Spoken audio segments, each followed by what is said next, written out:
Bonjour et bienvenue à l'émission Vie de foi. Quelle joie de vous avoir avec nous aujourd'hui et quelle joie de recevoir Pasteur Caroline Roux. Bonjour, Pasteur Caroline. Bonjour, Pasteur Joël. Et notre sœur Chamine Ossénie. Bonjour, Chamine. Bonjour, Pasteur Joël. Gloire à Dieu. Vous êtes toutes les deux des femmes de Dieu. Vous aimez le Seigneur de tout votre cœur et puis vous êtes des servantes du Seigneur qui aiment travailler avec excellence. Oui. Donc, Amen. j'ai pensé de vous inviter à l'émission Vie de foi Vraiment. pour partager votre cœur parce qu'il y a plusieurs personnes à la maison qui veulent vivre une promotion. Et cette semaine, nous allons parler de la promotion qui nous vient du Seigneur, mais il y a vraiment une porte d'entrée. Et la porte d'entrée, c'est le service. Et souvent, les gens ne veulent pas entendre parler du service, mais ils veulent vivre les promotions, ils veulent accéder au leadership. Mais finalement, sans passer par le service, c'est impossible de se rendre à la destination. Donc, juste premièrement, je te présente Pasteur Caroline. Tu es avec nous à l'Église depuis 5 ans. Tu es mariée avec le pasteur Yvan Roux, qui est aussi dans notre équipe ministérielle. Et tu es en charge, avec ton mari, des groupes vie, donc les groupes maison. Aussi, vous êtes responsable des soins pastoraux de l'Église. Alléluia. Amen. Gloire à Dieu. Beaucoup de services. C'est ça. Et Chamim, toi, tu es la porte-parole, en fait. Je me suis Je suis chargée des communications et des relations publiques pour le ministère Joel Spinks. C'est un bon ministère. Ainsi que de l'écriture. Oui. Amen, c'est ça. C'est un très bon ministère en passant. Ah, gloire à Dieu. Je disais ça comme blague.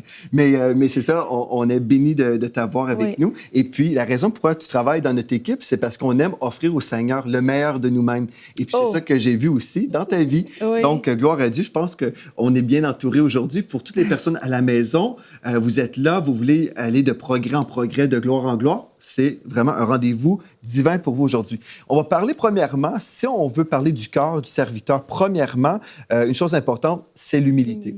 Et dans la parole de Dieu, dans Jacques chapitre 4, au verset 10, nous lisons « Humiliez-vous devant le Seigneur et il vous élèvera. » Et ce que j'ai retrouvé chez vous deux, en fait, c'est que vous permettez vraiment au Seigneur de vous élever. Vous ne parlez pas de vous et puis de vos ambitions. Vous n'essayez pas de vendre votre salade, mais vous êtes juste là à servir le Seigneur et c'est Dieu qui fait le travail. Et c'est ça que je trouve merveilleux parce que c'est le chemin de Dieu. Tout à fait. Ouais. Justement, c'est ça. Moi, je me souviens quand le Seigneur m'a demandé de me mettre à son service il y a déjà 4-5 ans à peu près. Et il m'a demandé à temps plein. Je lui ai dit, mais Père, c'est beaucoup de temps. Est-ce que tu en es sûr? Mais j'ai certainement un peu douté au début parce que je me suis dit, il y a mon travail que je laisse, etc. Mais si c'est pour servir le Seigneur, ça vaut la peine. Il faut avoir cette capacité de toujours dire oui, Père, lorsqu'il nous demande. Et à partir de là, tout le reste découle, en fait. Mais pour dire oui, faut exercer notre foi, croyant que Dieu est notre source, que Dieu va pourvoir. Et puis, il faut vraiment avoir confiance en lui, vraiment. Ouais. Oui. C'est merveilleux. Et c'est ça qui rend la vie chrétienne excitante. Parce que si on vit juste dans le monde des calculs humains, puis finalement, on peut oublier la vie de foi, mais la vie de foi, aujourd'hui, c'est notre sujet et toute la semaine où on en parle. Et toi, Pasteur Caroline, tu es d'accord avec nous aussi, avec le texte qui dit on doit s'humilier. Comment tu comprends ça? Vraiment la vie de l'humilité. Parce qu'il y a des gens qui vont lire ce texte-là dans Jacques 4,10 et puis ils vont dire, bien, je dois me dénigrer, je dois dire que je suis un pauvre pécheur. Et puis voilà, il y a toutes sortes de pensées concernant l'humilité. Et oui, c'est ça. Les gens ont tendance à croire que l'humilité égale humiliation. Ah bon? Or, c'est contrairement deux notions différentes. Quand on s'humilie, ça veut juste dire qu'on dit à Dieu, je me rabaisse, j'obéis à ta parole, en fait. Je reconnais que je suis ta créature et que c'est toi le créateur. Amen. Pour moi, c'est ça la compréhension de l'humilité. Et Dieu ne peut pas rabaisser la créature. Dieu se réjouit dans notre bonheur, dans notre joie. Il nous a créés pour des bonnes œuvres qu'il a préparées. Mais si on aime Dieu, mais on va se positionner et il va nous placer à la bonne place au bon moment. Amen. Vous êtes d'accord? C'est bon, en stéréo. Donc, humiliez-vous, c'est à nous de s'humilier devant le Seigneur. C'est pas à quelqu'un d'autre de vous humilier ou de m'humilier. Je me souviens, on avait fait une émission Bonjour chez vous et pasteur Anne Berceau avait mentionné, des fois dans le monde chrétien, on voit des pasteurs qui s'imaginent qu'on doit être le Saint-Esprit dans la vie des gens et humilier un ouvrier. Mais c'est pas ça du tout. C'est on s'humilie devant le Seigneur et il nous élèvera parce que Dieu veut nous élever pour qu'on soit vraiment une lumière brillante pour resplendir sa gloire, que les perdus viennent au Seigneur. Donc ça, c'est très important. Donc l'humilité et le don de soi. Aussi, j'aimerais ça lire ce texte, Proverbe 18, 16. Les présents d'un homme lui élargissent la voie et lui donnent accès auprès des grands. Et c'est vraiment un texte que j'aime beaucoup parce que le présent d'un homme, oui, ça peut être littéralement un cadeau. Je me souviens, le pasteur Alain Patrick et moi, on était en Afrique et puis on a rencontré une personne importante, sans préciser c'est qui, mais pour lui, il y avait déjà la mentalité de l'honneur et puis il est arrivé avec des livres qu'il avait écrits et puis il a offert ça à cette personne qui travaille dans le gouvernement. Et puis j'ai vraiment vu dans la vie de pasteur Alain, il comprenait, oui, on va faire des présents, mais ici, dans la croissance spirituelle et l'excellence dans le service, une chose importante, c'est comprendre que nous sommes nous-mêmes un don. Et toi, Shamim, je crois aussi, c'est une chose dans laquelle tu crois te donner au Seigneur. Absolument. Le présent, pour moi, ça me fait penser aussi au temps de l'indicatif, le temps présent. Oui. Lorsque le Seigneur nous demande de faire quelque chose, il ne faut pas le repousser. Quelles que soient les raisons pour lesquelles on veut le repousser, en général, c'est des mauvaises raisons. La bonne réponse quand Dieu te demande quelque chose, c'est oui. Présent, je suis là, Père, et je me donne à toi. Ouais. Donc, oui, effectivement, c'est là que ça commence.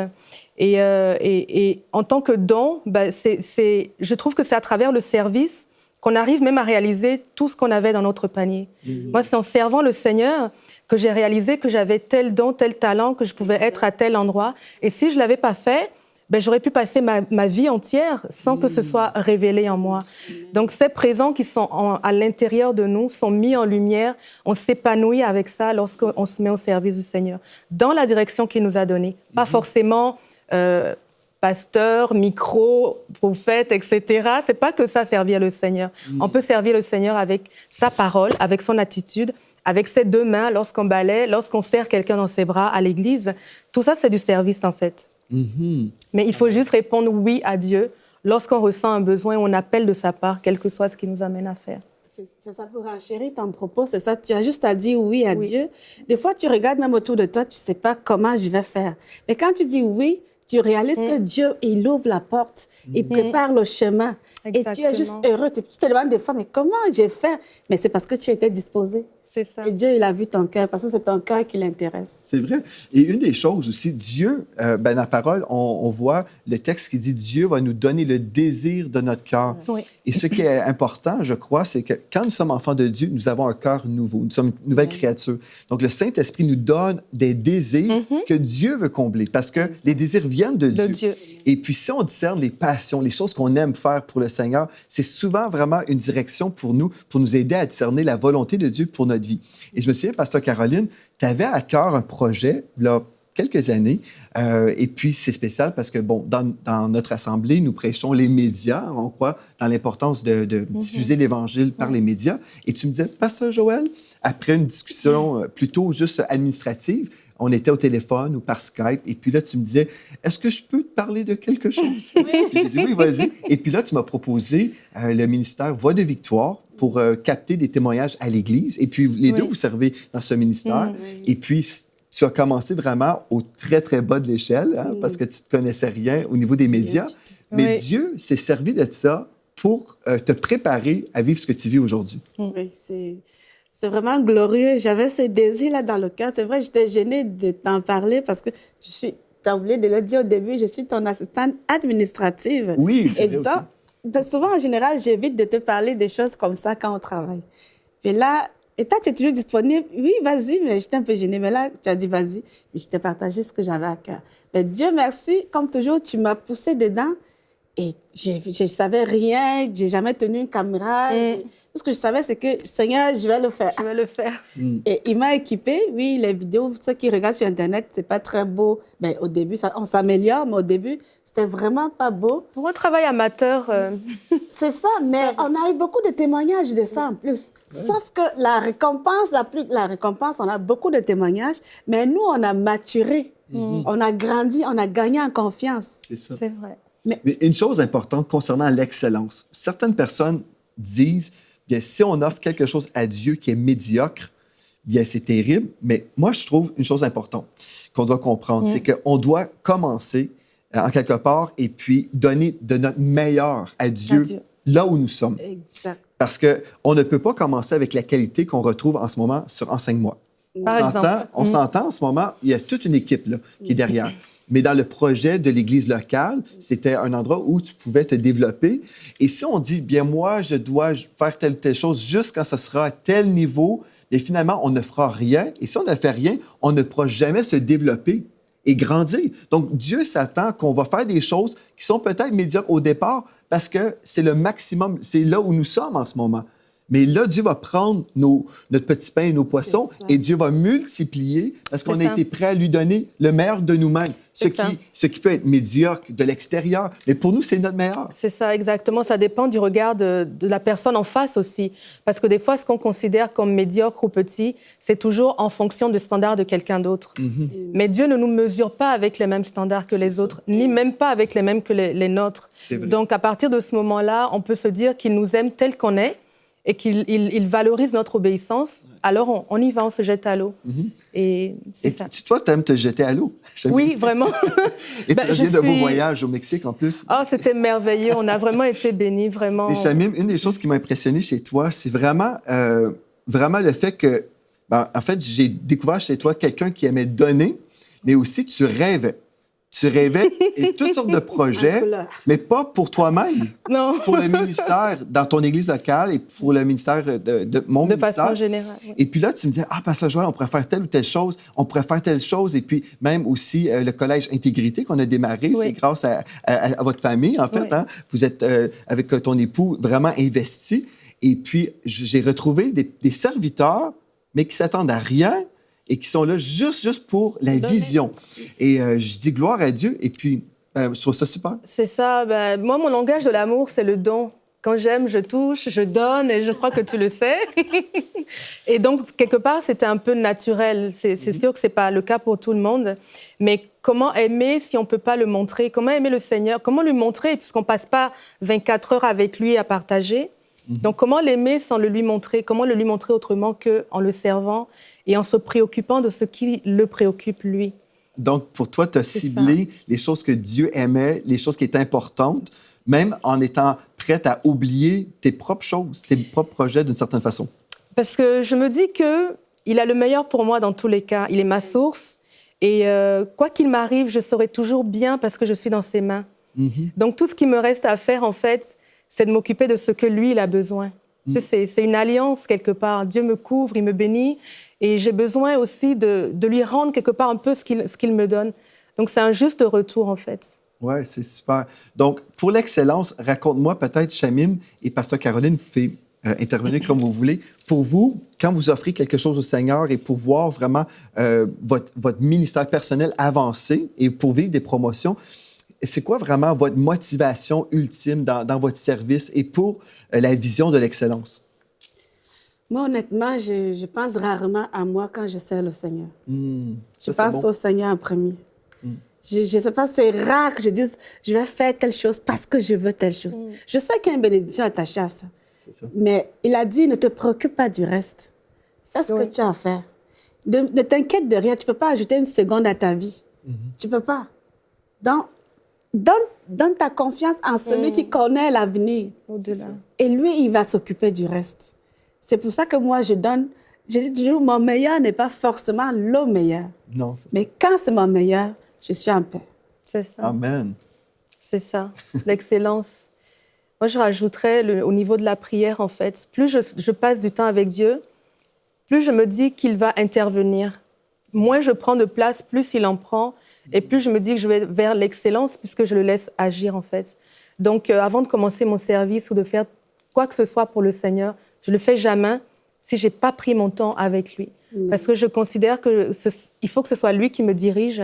Il faut que ce soit lui qui fasse pour que ce soit bien et que ça lui corresponde. Et dans tes temps de prière, c'est là, peut-être, tu me diras, où le Seigneur t'inspire des projets. Beaucoup. Dans les temps de prière et beaucoup dans les rêves aussi, le Seigneur me parle beaucoup. Il y a 2 jours, j'ai rêvé de notre émission, par exemple. Ah oui!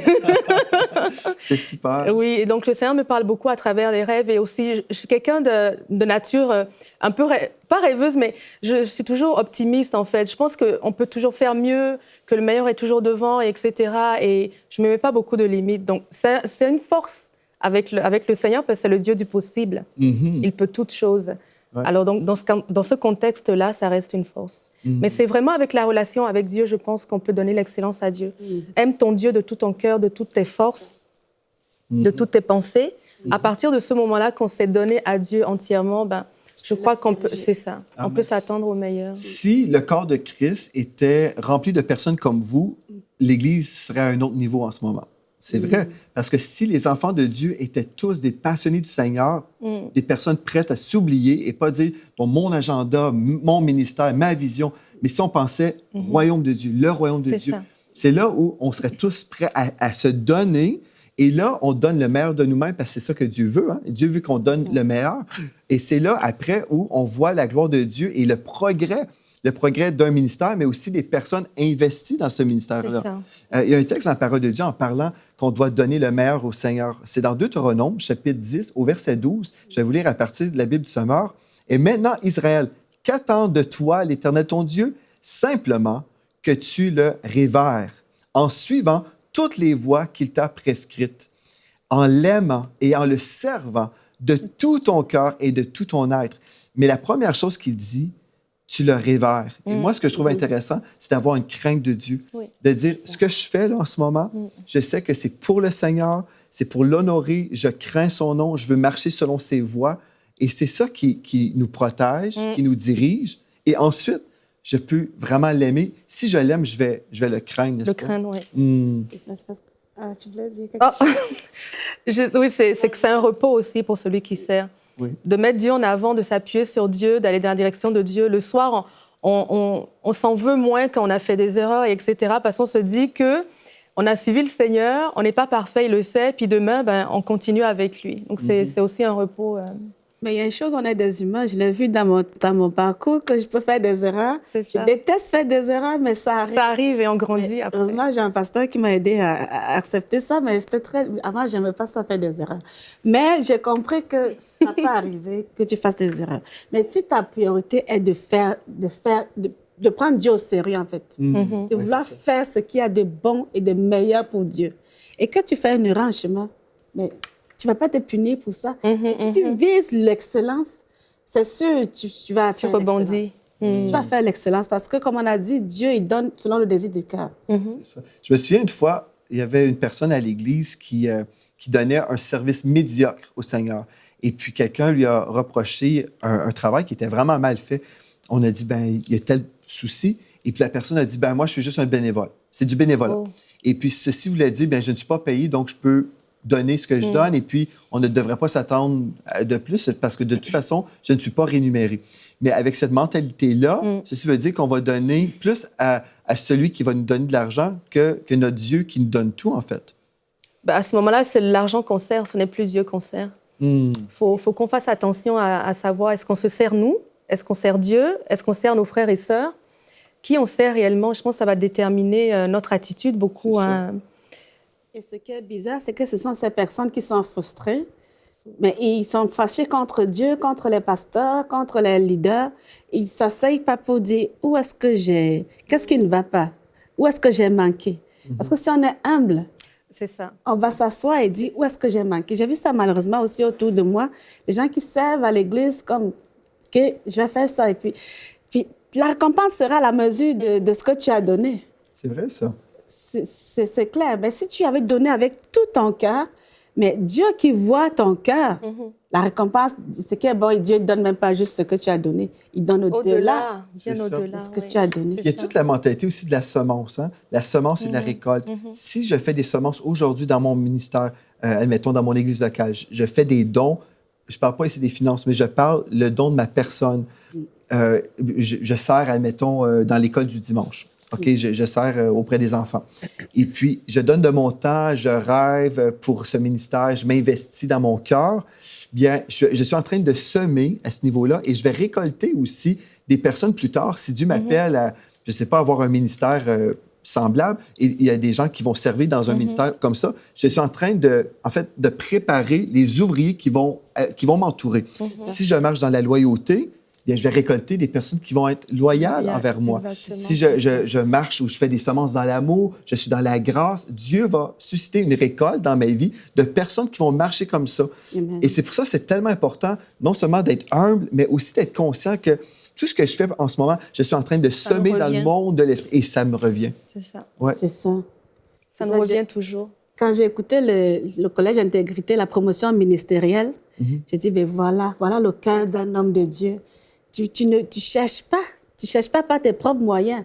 Tu sais ce que Dieu t'a appelé à faire, puis tu mets tes genoux au sol et Dieu, il appelle les gens de partout. Allez-y. Dieu est notre source de promotion. Hein? Et puis, je me souviens, quand j'étais ici, chez Enseigne-moi, un lundi matin en prière, et comme je priais, Dieu m'a vraiment parlé cette journée-là. Je ne prendrai pas le temps de tout raconter, mais je savais que je devais démarrer le Collège Intégrité, une formation pratique pour les ouvriers. Vous pouvez visiter collegeintégrité.com si vous souhaitez plus d'informations, mais c'est une formation gratuite. Et puis, j'ai reçu cette parole et je ne me souviens plus trop comment je l'expliquais, mais sûrement, je t'ai parlé du projet Shamim, et j'ai dit, j'ai vraiment reçu ça du Seigneur, et dans l'espace d'1 mois, on avait déjà démarré le site web. Le site web existait. Tu avais pris tous les enseignements que j'avais faits, tu avais tout écrit. Et donc, tous les manuels. On a fait des notes de cours, c'est ça. Tous les manuels, les syllabus qu'on peut retrouver sur le site web. C'est grâce à toi et ton époux. Vous avez tout tapé. Ton mari a fait le site web. Et puis, on voit, wow, dans l'espace d'1 mois, Dieu a parlé. Mais là, c'est le retour. Si on n'a pas des gens à l'écoute de l'Esprit de Dieu qui sont prêts à répondre à son appel, moi, je peux l'entendre, sa voix, mais s'il n'y a personne qui se mobilise, bien, il n'y a pas de collège d'intégrité. C'est ça. Parce que chacun, à son niveau, a dit oui. C'est ça. Parce que je l'ai dit oui. Toi et ton époux, vous avez dit oui. Puis Dieu est content parce qu'on est en train de faire la promotion de son royaume. C'est ça, c'est la dimension du corps aussi. Tout le monde a sa place là-dedans. Si le pasteur va dans un sens, puis que nous, on va dans d'autres sens, ben, le corps ne peut pas avancer. On peut pas arriver à faire quelque chose d'intéressant. Mais si ensemble, on se met les uns à côté des autres, qu'on travaille dans l'humilité, la soumission, ben, les projets prennent vie comme ça, et puis plusieurs sont bénis. Et c'est encourageant aussi pour les serviteurs, hein, pour ceux qui servent, de voir justement que ça avance, que les gens sont touchés, que l'œuvre se fait au quotidien. Ça nous enrichit, ça nous donne envie encore de continuer. Et aussi, en même temps, la récompense que moi, je vais recevoir, ben, vous partagez aussi dans cette même récompense. Absolument. En ce moment, je pense qu'il y a 200 personnes inscrites au Collège d'Intégrité. C'est une formation gratuite. C'est pas l'idée de faire une promotion aujourd'hui, mais on en parle parce que c'est important de parler des fruits dans le tangible, dans le concret. Et puis, mais en fait, vous allez recevoir la même récompense que je vais recevoir parce que c'est un travail d'équipe. N'est-ce pas merveilleux de savoir ça? Et je crois qu'il y a plusieurs personnes à la maison. Vous êtes là, vous voulez vivre une promotion et peut-être vous pensez toujours, bien, je vais peut-être faire telle ou telle chose pour manipuler, pour accéder, d'influencer des gens en ma direction. Il y a toutes sortes de moyens humains. Mais si on dit, non, je veux juste te servir, Seigneur, je veux faire ce que tu me dis de faire, je vais répondre à ton appel, je vais dire oui. Et là, Dieu qui est notre source, Dieu ouvre les portes, les bonnes portes, et puis gloire à Dieu, il ferme aussi les mauvaises. Et ça, c'est une chose très importante. Donc, pour marcher dans l'excellence, on doit donner le meilleur de nous-mêmes dans l'humilité. On doit aussi savoir être visionnaire, parce que sans la vision, bien, le peuple est sans frein, dans Proverbe 29, 18. Donc, on doit avoir une vision. Comme tu as déjà mentionné, dans la prière, c'est là où on peut recevoir la vision de Dieu. Je ne sais pas s'il y a d'autres façons, Shamim, que toi, tu as reçu des visions pour l'œuvre de Dieu. C'est vraiment dans ma relation avec le Seigneur. Plus j'ai cherché à aimer Dieu, plus j'ai cherché à servir Dieu, plus je me dis, si je ne peux pas le servir, si je ne sais pas ce qu'il désire. Donc, je me mets en pause tant que je n'ai pas la direction. Il ne s'agit pas de perdre le temps. Donc, c'est que je mets toujours Dieu en avant par rapport au service, parce que c'est lui qui appelle, quelle que soit l'œuvre qu'on fait. C'est lui qui nous appelle à le faire, et on doit toujours le mettre en premier, je crois, pour... Il y a la parole de Dieu aussi. Oui, c'est vraiment important d'être dans la parole, d'avoir une communion avec lui. C'est ça.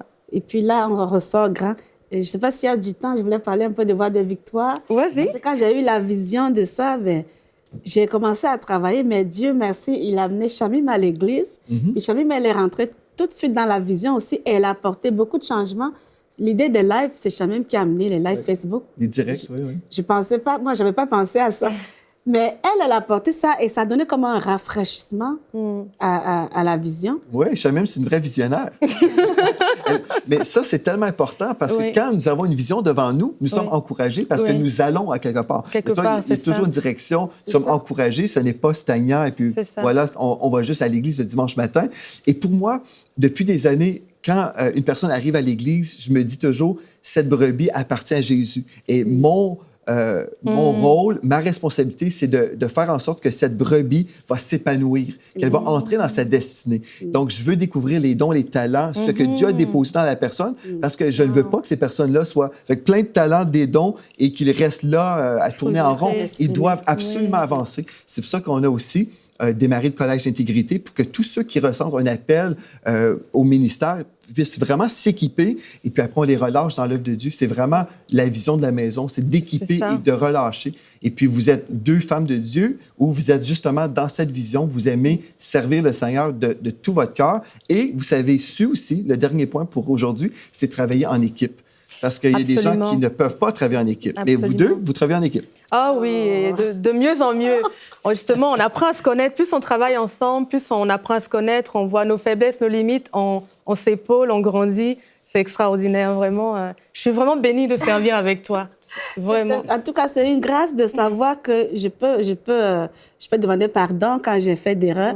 Il y a des leaders, même des fois, ils ne savent pas qu'ils peuvent s'excuser. Mais non, ce n'est pas un péché quand on s'excuse. C'est l'humilité, au contraire, c'est la grandeur même quand tu t'excuses. Amen. Donc, ça nous permet être en équipe, c'est savoir demander pardon quand il faut demander, c'est savoir apprécier quand il faut apprécier.